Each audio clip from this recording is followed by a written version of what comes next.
This is Capital Games Movie Club. I am the Wiz. And I'm Zero. Zero. Or should I say hero? Fuck me. Anyway, Zero, in one of the rare instances where you actually choose the movie we're watching, you chose the 2002 Zhang Yimou movie Hero, starring Jet Li, Tony Leung, Maggie Cheung, and Zhang Ziyi, directed by Zhang Yimou. I guess the first thing I want to start with here is, Zero, when did you first watch this movie? Watched it, I want to say, I think it was a year after it came out theatrically in China. My girlfriend at the time that I was dating, her family had relatives out in Hong Kong, so they would get like movies on VCD, and sometimes they were like clearly a pirated movie. Like it'd be like a cam rip, and it would just be like, ooh, okay, I get it, you know, just it's a VCD, can't complain, but you know, just kind of a bum rap when, and it's a cam rip and it's a VCD. That's just double whammy right there. But thankfully, this particular movie, they ended up actually getting a region-free DVD, if I remember. So it was kind of nice to see it in 1080p and everything. Nice. I was lucky enough to see it in theaters when it came out in 2004. This was released in China in 2002, and then Quentin Tarantino helped get this to America, and they did a whole blitz advertising that Quentin Tarantino presents, filmed by Zhang Yimou, and this was being advertised for a few months throughout the summer that year that this was coming out. And I was interested. I was like, oh, this looks really good. But where I lived, which is in a rural town, New Jersey, I did not think it was going to come here because I was very used to films that were of foreign language, unless they are potential Oscar winners and Oscar nominees, that they were not coming to my town. But this did. This came to my local theater. So I was like, oh, I got to go see that. So I went and saw it in the theaters in an empty, and I mean, I'm the only one there in the theater watching this movie, and it was a singular experience. I'll always remember watching that movie, mainly because I was the only one there. We've gotten to that. Let's get into the review of Hero, starring Jet Li, Tony Leung, Maggie Cheung, and Zhang Ziyi, and Donnie Yen as well. Forget about Donnie Yen. Huh. I haven't seen a lot of Donnie Yen films, I think. What are some Donnie Yen films, do you know off the top of your head? The ones that everyone's probably most familiar with are the Ip Man movies, Okay. because he's literally the focal character Ip Man in all four of the movies. I think it was either the third or the fourth one had Mike Tyson show up or whatever. Oh, well. So yeah. I think that would be probably the one that most people are probably most familiar with Donnie Yen in. And then he actually played a character in the latest John Wick movie, if I remember correctly. Oh, neat. Okay. All right. Well, let's get to the review. A lot of memories started flooding back to me from when I first saw this film. This is not my second time watching the film. This is probably like my fourth or fifth. 'Cause I do really like this movie, and I do show this off to people when it comes to really good movies that are in a foreign language, but I think are pretty accessible to other people. Don't like foreign language films. But yeah, the memories of watching this movie in the theater really flooded back when I watched this movie today through streaming. The storytelling, I think, is the one thing in this movie that I think surprised me a little bit. Of course, when I watched it the first time, I gravitated towards the cinematography, the colors, the way the film looked, it was shot. And then the second time, the action was a big focal point. But then the storytelling is what grabbed me here, because even though it's not very subtle what they do in this movie, the way that the film tells the story is actually pretty interesting. And I love films like this too, Zero, that the more you watch something, the more you get out of it. Without getting into spoilers, of course, but it tells really multiple stories in a certain sense. Maybe not multiple stories, but it tells a story, and then it tells another story within the subtext, I think, of the plot, I would say, in this. But what's the first thing that jumped out at you when you watched this again? For me, it was just the cinematography. Just the cinematography is so bold, so colorful, and it's just absolutely stunning, even to this day. Yes, absolutely. Like the use of fabric, of colors, and we're talking like bold reds and in scenes that are gray but are filled with water and rain and black and white, and it's just beautiful to look at. It's when you get to the first scene of the film where he is I think it's in the king's palace. Is it a king or is it Yeah, it's the king. It's Okay. the king of Qin. Yeah, like even when you get into that scene, everything pops. It may not even just be the colors, but it's also the set pieces around it. Like when you get into that palace, it's filled with people that are wearing these black robes and these very distinguished steps, and just this huge space that is shown off in this movie. Like it is visually arresting. This movie is, which is what brought me to want to see it in the theaters in the first place, and what brings me back to watch it every time. In the first few times I've seen this film, I would call this film a wildly style over substance film. Maybe at times I would have also called it a just style over style film, because the film is very visually distinctive. It has very acrobatic, very flashy fight scenes. And at the time, I thought that the plot didn't really matter so much. The characters, not really that important. But I think that's the one difference I had watching this film now, is that the characters and the story is actually a lot more interesting than I think I gave it credit for in the past. As far as the characters, this story's a semi-historical recounting of an event that happened in the early empire days of China and everything. So historically, I'm familiar with the actual historical story that this is based on. So for me, just it was kind of interesting seeing these characters being brought to life and not something that I'd read in a very dry history book. Now, I got a question for you. Since you are very interested and know a lot about the history of places like China, Japan, is this based on the Romance of the Three Kingdoms? No, this is like, No. I think this is during the Warring States period, especially when they mentioned the 7 divided states. Right, okay. Because a lot of those names in the beginning I was familiar with. And there's, to be honest, the only reason why I'm familiar with them is because of Dynasty Warriors. Because I would look at the Wei and Liu. I was like, wait a minute, those are characters, that's from Dynasty Warriors. So that's like, Yeah, and okay. The Dynasty Warriors games are based on the Warring States period, which is what Oh. Romance of the Three Kingdoms is based off of. Oh, okay. So very, very turbulent period and everything. But yeah, I want to say that the time period it takes place is when basically, I think it's towards the end of things, where just the king is trying to unify all the empires, even though it is through very, very brute force like methods. Like I said, it just, when I watched that and I saw those names, I was like, that looks really familiar to me, so I just was curious. We talked about the plot and the direction and the cinematography and how bold and colorful everything is in this. I think we should talk about performances a little bit. And for the most part, the star of the movie is Jet Li, of course, because Jet Li was very popular. Well, not very popular, but he was pretty popular around the time when this was released in the United States. So he was all over the advertising.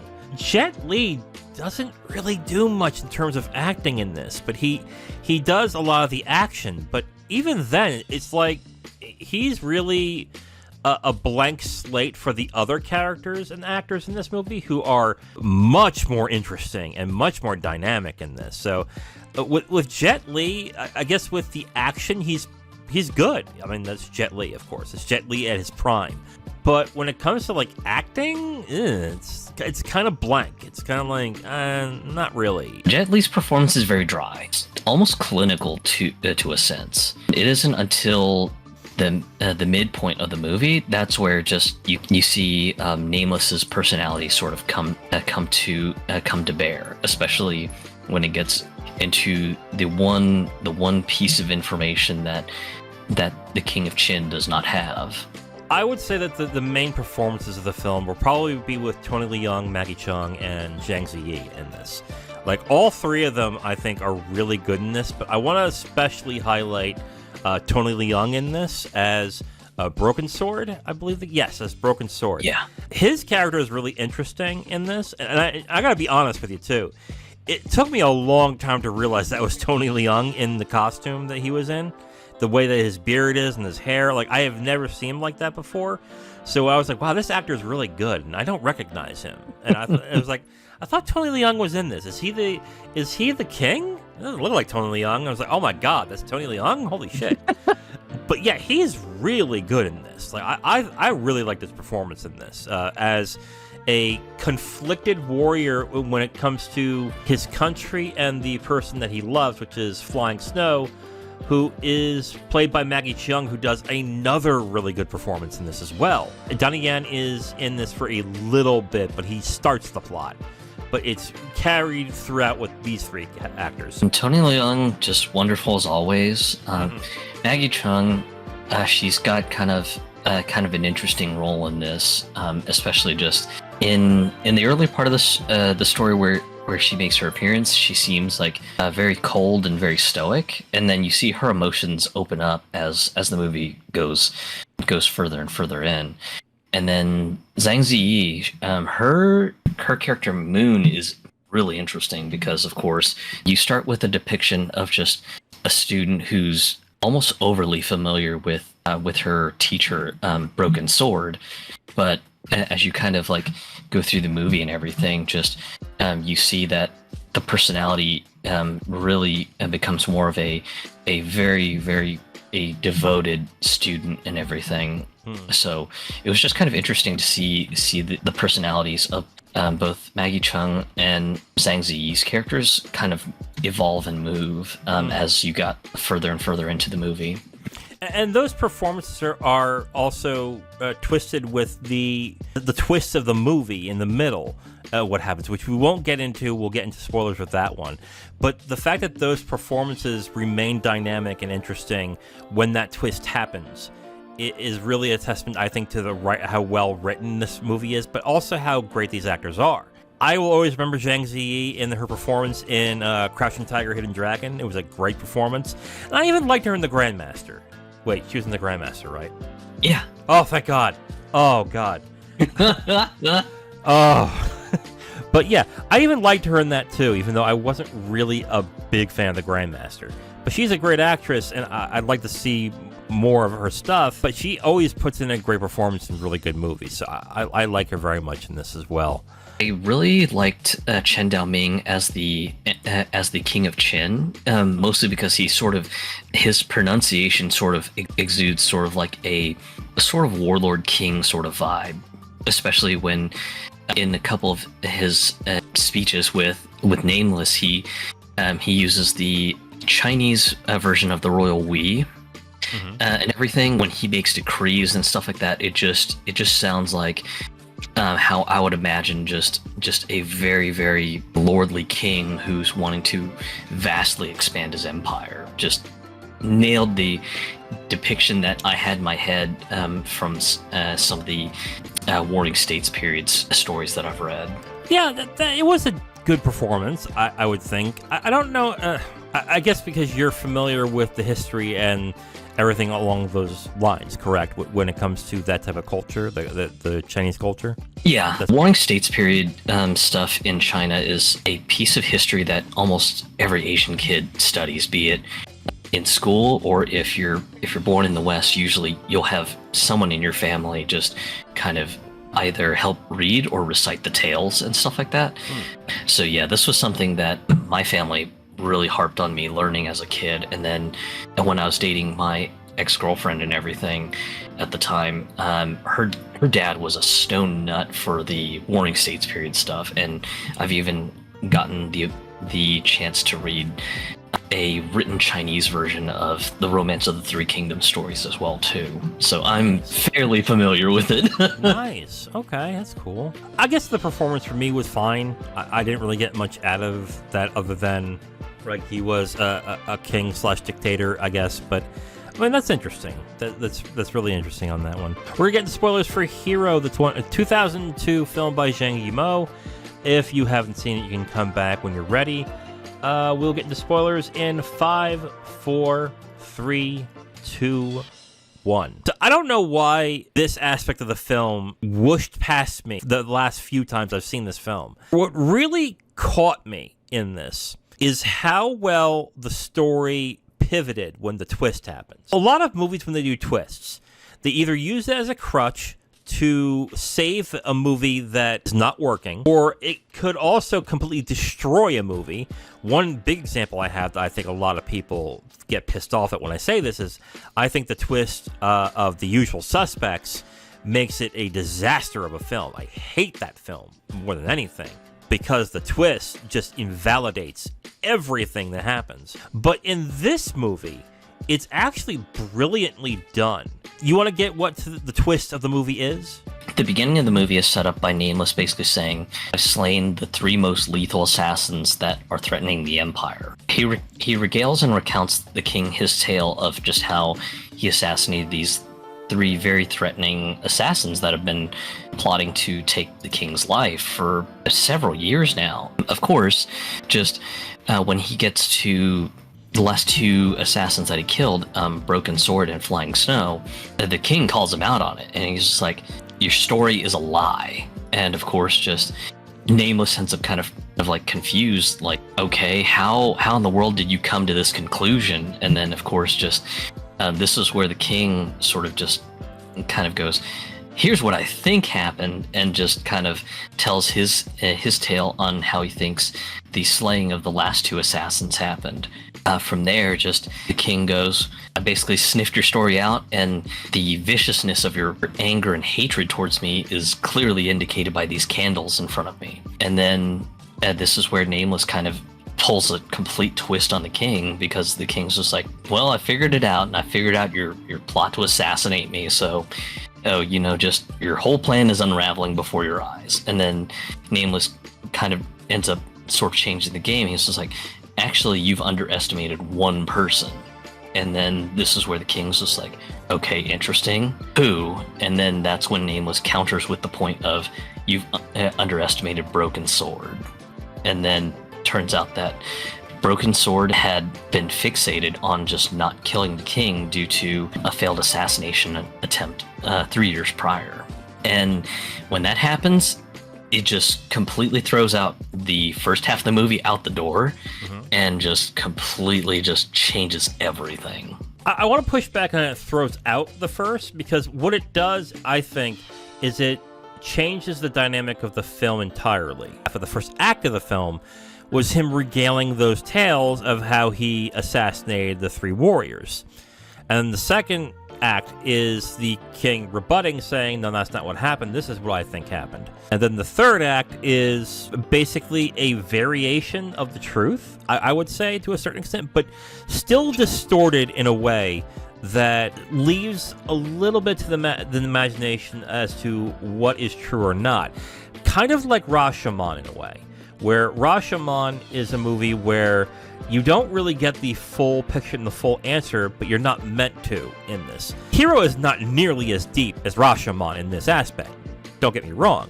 I think this is a tale of a legend, essentially, where what is the old adage when it comes to legends? If you have the truth of the legend, print the legend. And that the truth might not be as glamorous or as interesting as to what happened, but the legend can inspire others to do great things in this aspect. And I think that's what this movie is a play on. Is that it's what the legend is, what the truth of the legend is, but what is the importance of that legend when that happens. And what it makes me think of in this movie, really, is that there's a reason why the character that Jet Li plays is Nameless, because he doesn't really matter in this in the end. Because even though he is believed in the end that he helped facilitate what would unite China, or make that king unite China, in the grand scheme of things, all he did was set the plan in motion. He didn't really change anything. So he just made it to a point where it set to the course of what it was bound to do. Whereas Flying Snow wanted to upend the entire thing, but Broken Sword did not. And Nameless just ended up being a vessel for Broken Sword. to a certain extent. Is that kind of what you get to, or do you want to... Well, Nameless is also nameless because of just his origin story. He's literally an orphan. He has no blood family, no clan that he's associated. He is literally nameless. Not only does he serve as sort of the final cog to set the ideals of Broken Sword in motion, but there's a real literal reason on why he's known as Nameless. Oh, okay. Is this an actual legend that is about the Warring States? There is a character during the Warring States period that's literally named Nameless because he has no name, no clan, no family, no blood relatives. He's literally an orphan because he's never had a name. He always just referred to himself as Nameless. It's hard for me to gauge in this movie specifically what is true and what is false because everything in the movie is so fantastic to a certain extent. Like, it's very clear that these people in real life didn't fly through the air and battle. Like, I know that for a fact. Like, yeah. Okay. So there's that. But because of the bombasticness and the color of the movie, I think it's really hard for me to gauge what exactly is true and what is part of the history. And I think, is that done on purpose when it comes to Chinese history? Because a lot of Chinese movies do this when it comes to their history, is that they don't go for the straight thing. They kind of make it more fantastic in a certain extent. Unfortunately, a lot of Chinese mythology and legends are had a tradition of being passed orally. So kind of like a game of telephone, eventually the details get lost in the breeze.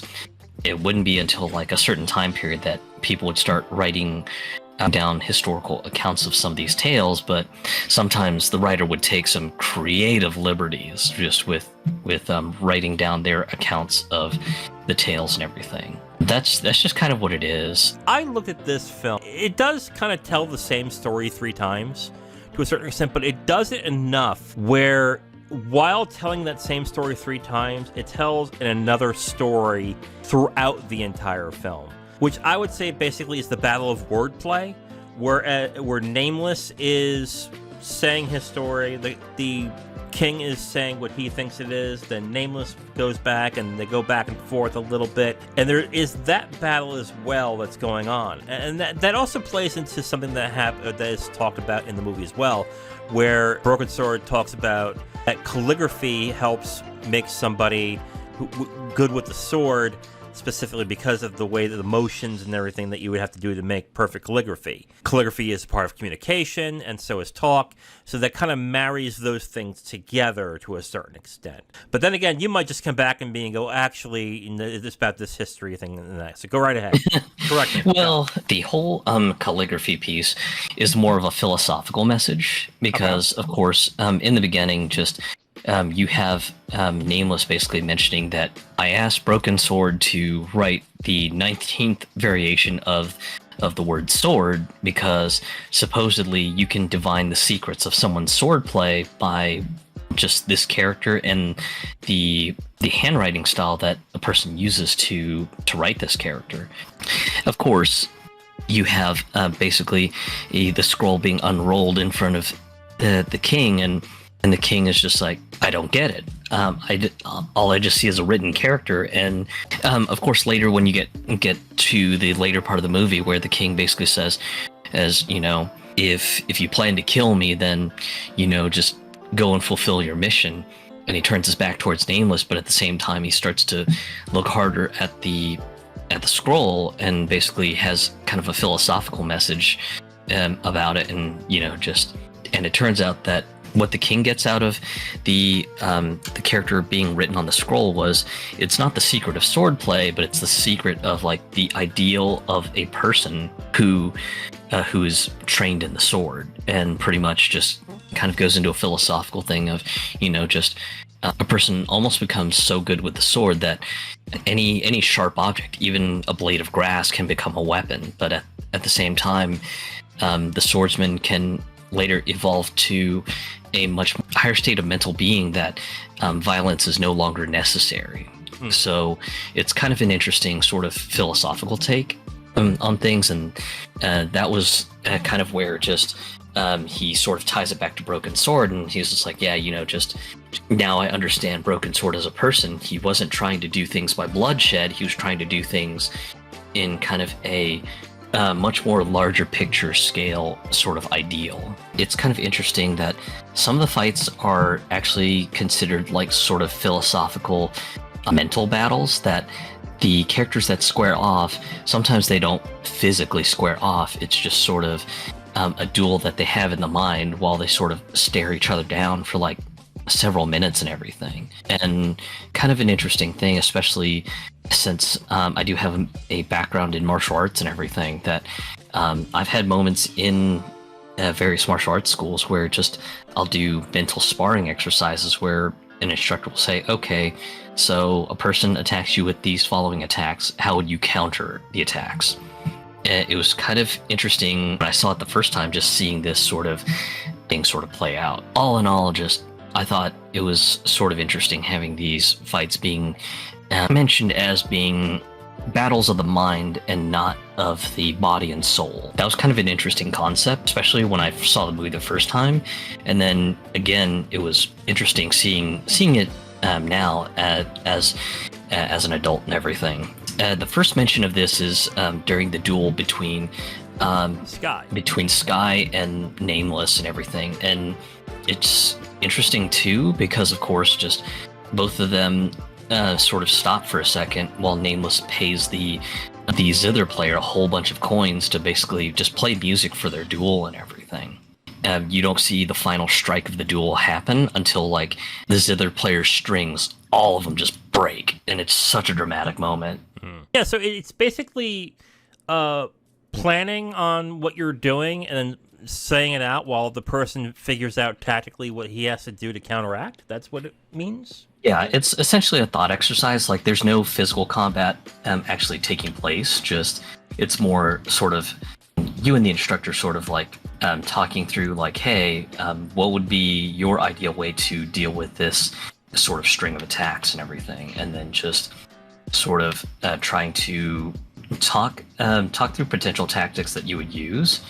And then what always made it interesting was if I wasn't particularly familiar with an attack or a movement, then sometimes I would ask my instructor and say, hey, can you sort of demonstrate how this attack would take place? And then it'd be like, oh yeah, sure. The attack would be coming in from like this angle. I'm like, oh, okay, cool. And then, I'd kind of go back and think and ruminate a little bit more and go, okay, maybe I can counter this move this way, that way. But yeah, something that I've done a lot in my on and off years of being in martial arts and everything. I just thought it was like an interesting flourish they put in the movie. These aren't really spoilers, and I don't want to knock the movie for this, but I do want to talk about just this part, not this part, but this thing of the movie that I was thinking throughout the entire film.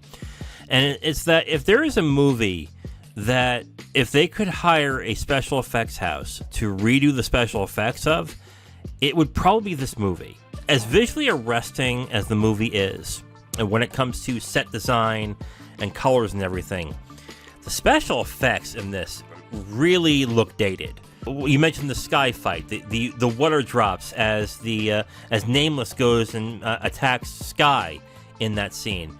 The water is very clearly CGI. I mean, yeah.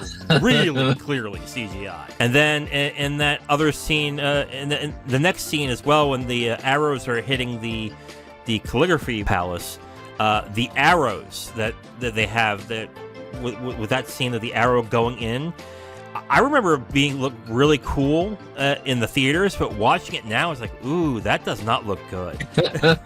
that looks pretty chintzy. Like, it's not like The Mummy Returns Rock Bad, the Rock Bad. I don't know if you've seen that scene where the Rock is in the Mummy Returns.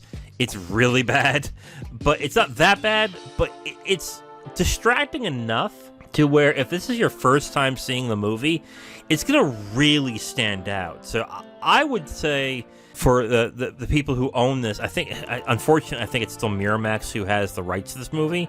If you were going to do like a 25th anniversary in a few years of this movie, I would hire somebody to remaster the movie and update those special effects to make them look a lot better than they are. That's really the only other thing I want to. The special effects, unfortunately, have not aged very well. No, but at the time when this was released, these were cutting edge. Like, these were really nice looking special effects. And this is around the time where wire fu was this is what they called this. I think there's another name for it, I believe, in China. It was popularized because of The Matrix in America, at least. And then when The Matrix made it big, that's what got Crouching Tiger, Hidden Dragon to get made, because Ang Lee was able to make that movie and make it for the States as well. They have a specific name. Do you know what that name is for this type of martial arts movie? I know it as a genre of martial arts novel. Wuxia? Wuxia, Okay. yeah, which is essentially a high martial arts fantasy is literally what it boils down to. Okay. Like, I'm not talking about that. Like, I think that's cool. I like that style. It serves its purpose in this movie as well, but I'm just talking about, like, the special effects. Like, that needs work in this movie, and again, I'm not going to knock points off of it because of that, because I even said, like, this is a movie from 2002. Special effects from that time, like, if you look at, like, Spider-Man from that time, and Spider-Man 2, the special effects do not look good in that movie. I still think the film is really good the way it is.